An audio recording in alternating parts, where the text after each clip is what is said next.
দেশের মাননীয় প্রধানমন্ত্রীর একটা বিকৃত কুরুচিকর ছবি, যেটি অভিনেত্রী শ্রীলেখা মিত্র তিনি প্রদর্শন করছিলেন নির্লজ্জভাবে, তার বিরুদ্ধে আমি এফআইআর করতে এসেছি।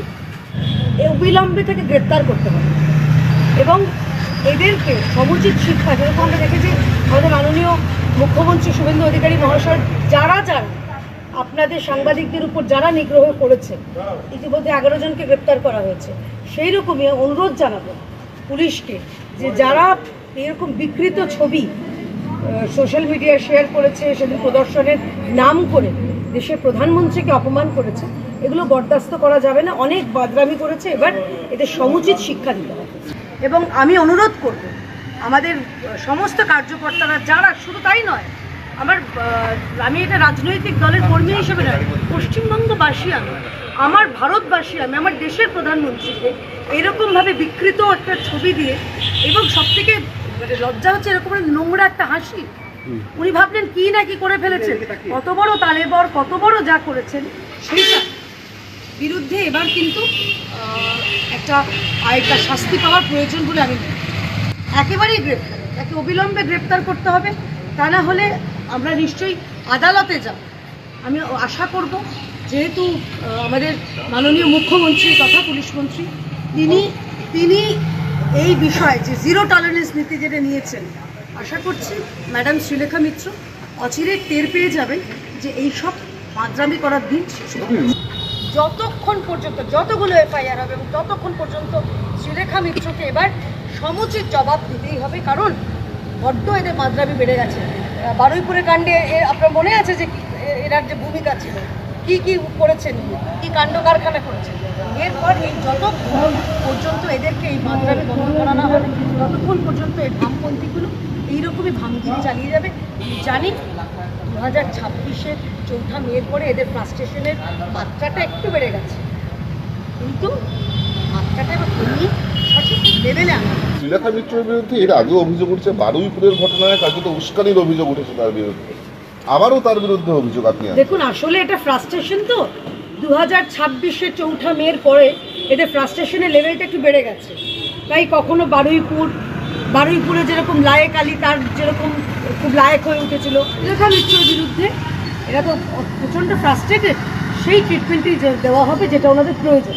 এবং ট্রিটমেন্ট মানে আমি বলতে চাইছি আইনানুগ ট্রিটমেন্ট, কারণ এইভাবে দেশের প্রধানমন্ত্রীকে অপমান করার জন্য মানে সারা জীবন যাতে মনে থাকে সেই রকম তাকে শাস্তি দিতে হবে। রুচির একটা অভাব হয়ে যাচ্ছে। বামেদের আবার রুচি কোথায় ছিল? এরা নিজেদের ভাবে আমরাই সব কিছু, আগে বলতো যাদবপুরে চান্স পেয়ে দেখা। যাদবপুর কেন? যাদবপুরের থেকে আরও উৎকর্ষ এবং উৎকৃষ্ট প্রতিষ্ঠানে চান্স পেয়ে আমাদের যারা জাতীয়তাবাদী, আমি চীনবাদীদের কথা বলতে পারবো না ভাই, কিন্তু জাতীয়তাবাদীদের অনেক উৎকৃষ্ট জায়গাও চান্স পায় যাদবপুরে। কিন্তু এটা বিকৃত কাম, একটা কুরুচিকর, এবং এটা বোঝা যায় যে বামেরা কখনোই তাদের ভারতের প্রতি সম্মান ছিল না। এবার দেশের প্রধানমন্ত্রীর প্রতি এইরকমভাবে কুরুচিকর মন্তব্য কোনো মতে বরদাস্ত করা যাবে।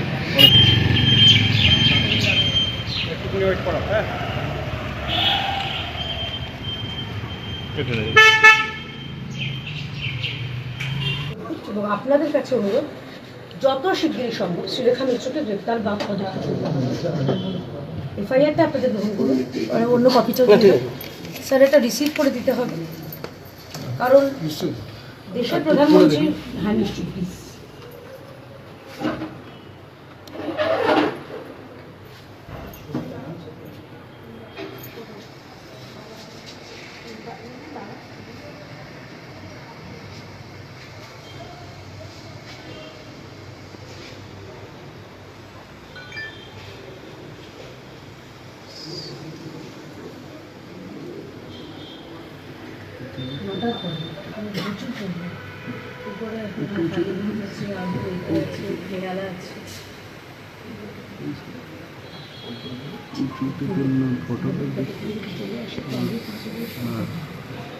রিসিভ করছে যেটা সেটা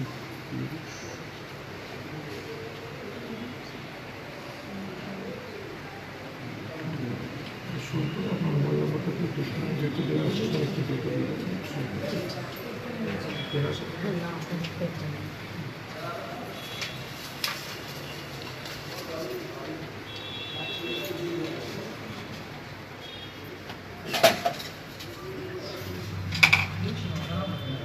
এখানে দিয়ে দিই চামচ।